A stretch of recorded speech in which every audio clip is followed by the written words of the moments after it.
Hey everyone, Brendan Snyder here. How are you? Thank you so much for joining me and welcome to another fun-filled episode of Random CDs, Random Facts.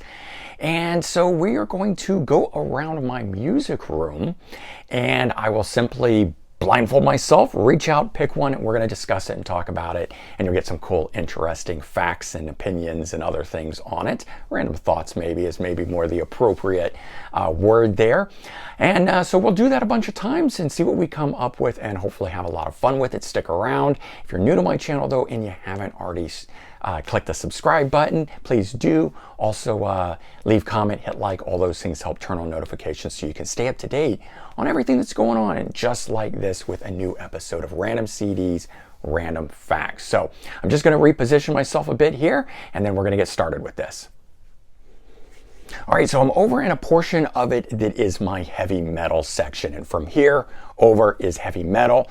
What you're seeing right here is part of the glam metal. We are going to do something out of that as well. But this area is usually where I'm sitting in front of, and we haven't tried to strike something there and so forth, and I was usually doing it from there, so I want to make sure we get something different here. So simply, as I said, I'm going to cover myself, going to pick one here. I can get that one up. There it is. What did we get? Oh, I love this one. This is Circle to Circle, which is Zach Stevens, formerly from Savatage. He came in after John Oliva, took over lead vocals, and he's been off doing this Circle to Circle project. Well, I don't want to call it a project. It is his band. I mean, geez, he's probably been doing this now for 20 years, I would say. I think it goes back to around 2000, if not a little sooner, maybe.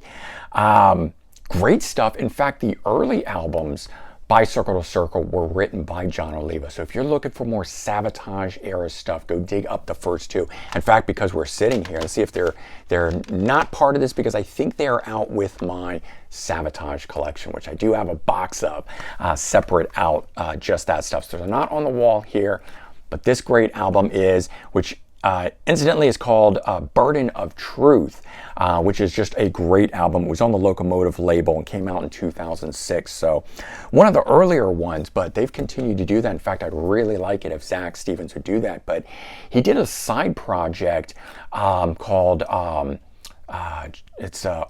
Angel. So again, if you're looking to where is he going, what is he doing, check that out. You know what, let's do a second one from here. I'm just feeling the heavy metal at this moment and want to try something else. So we're going to go a little bit lower in this and see what we come up with. And of course, what did I do? I hit the thing again. It happens sometimes. All right, what do we get? All right, we have a Green Jelly Garbage Band Kids, playing on the Garbage Pail Kids name, you know, the stickers and stuff from back in the 80s. In fact, they reproduce a bunch of them on the back side here. This one here, if I'm not mistaken, is, I want to say, is it their latest? I think this is the latest album from them. In fact, I do have the others that are here. You know, this album here started off as a music video only band, and then they released a single from the music video, the VHS that they were selling for the song Three Little Pigs that got so popular, and then ultimately had to release it as an album. But they were going to be a video only band when they started. And that album, I have to say, is maybe not as serious, but the follow-up 333, I think this is fantastic. So I've been a fan of them really more since that second album, and did pick up Music to Insult Your Intelligence by when they did the first sort of reunion back in 2009. And then this one here is 2021, I want to say, but no date on the back of it.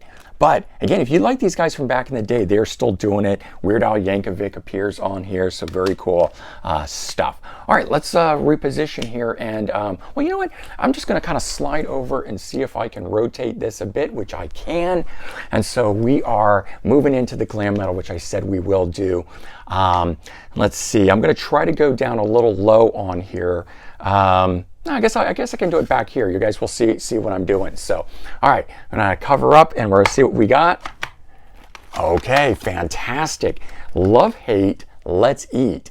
I love everything Jizzy Pearl does. His stuff is just wonderful to me, an absolute killer vocalist. And I don't mean this in like that he is a stellar sounding vocalist the way, you know, Adele is or something like that. I just mean in terms of the sleaze rock style that he sings in, I think there's nobody better than Jizzy Pearl.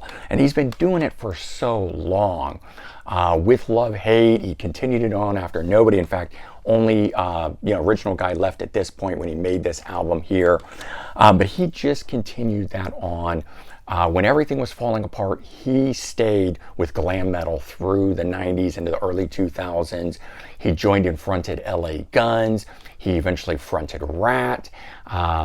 He's currently fronting Quiet Riot. It's actually his second round fronting Quiet Riot. He did put back together a version of Love Hate, where he brought in Darren Householder as a guitar player who played on their third album. In fact, do I have that out here? I do not. I think it is on my 800 CD wall of wonder because that is how good it is. The first two albums, absolutely stellar. Blackout in the Red Room and Wasted in America. But this one here, which came out, I want to say in like 1999, again, no date on the back of this, called Let's Eat, is really, really good. Opening track, It Could Happen to Me, is stellar. Check that one out there. All right, we're going to move around and we're going to get to the next phase of this. Now I'm in the middle of the rock portion. Both walls of this here is all just what I consider straight up rock, which is really more like late 60s, all of the 70s rock, into the 80s stuff. When it came into the 80s, it became more split into heavy metal and glam, and that's why I separate those out. But bands that started in the 70s, Boston and Tom Petty and all those Fleetwood Mac and offshoots and stuff like that appear. And so if I sort of kind of classify it as just straight up rock, that's the stuff that hits here. So we got two of these. We'll do one on each side and we'll get started here. All right, right on the tip. All right, this one. Oh, this is a good one too.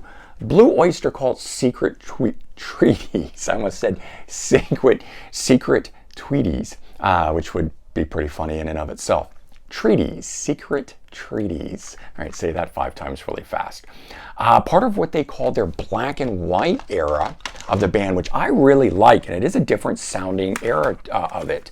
So let's see, I'm pulling these out incorrectly, but there's the debut, the follow-up, and the third one. So that's why they call it the black and white era of the band. Pencil drawing continued that. But this one here has the song Career of Evil, which I really like. The opening track that's on here is pretty cool. And you got also Astronomy, which would later be redone years later. And if I have that one here, Imaginos. Yeah, it was later redone on this one here. But the original version of that song, Secret Treaties. I don't know why that's difficult for me to say, but it is.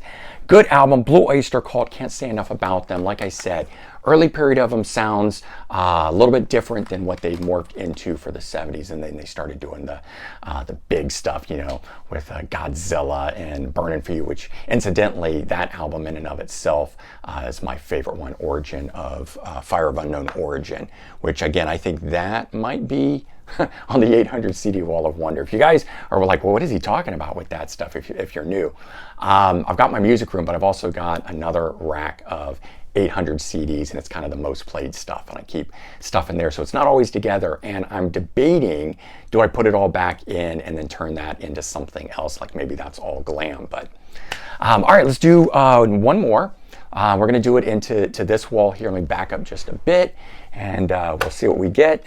Got something right at the end. Loverboy. I've been listening to a lot of their stuff, but I actually didn't pull this one out. I was doing the earlier era of them. Just Getting Started, which was actually a really good album from 2007. It's a little more of sort of the pop punk or the pop rock or whatever you want to call it than what we know them for from their 80s sound. But it was still a very good album. Mike Reno's still sounding really good on vocals, and you still got, sorry, just totally spacing on his name, Paul Dean, the guitar player, who I have been listening to his solo album a lot, which is really good. And incidentally, I'm going to pull it out here just to show you guys I pulled that out for a What's That You're Listening To episode. Hardcore is the name of this. Paul Dean, guitar player from Loverboy.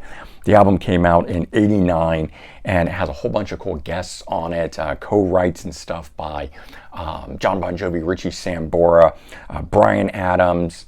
Very cool.